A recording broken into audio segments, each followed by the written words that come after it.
নমস্কার। কবি দেবব্রত দত্তের কবিতা বিবেকানন্দ। কে দিয়েছেন সমাজকে আজ এমন মহাশক্তি? কে বলেছেন জগৎকে দাও আস্থা এবং ভক্তি? কে দেখালেন বিশ্বাসী এক পরম সহিষ্ণুতা? তার সাথে দূর করতে হবে অশিক্ষার ক্ষুধা।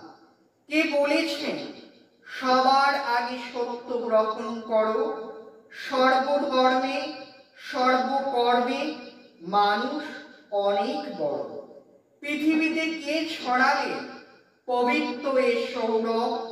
পুনরুদ্ধার কে করেছেন মহিমা ও গৌরব? তিনিই হলেন অন্তরে সুর, বাহির নানা ছন্দে, জীবন বাণী এক করেছেন বিবেক ও আনন্দে।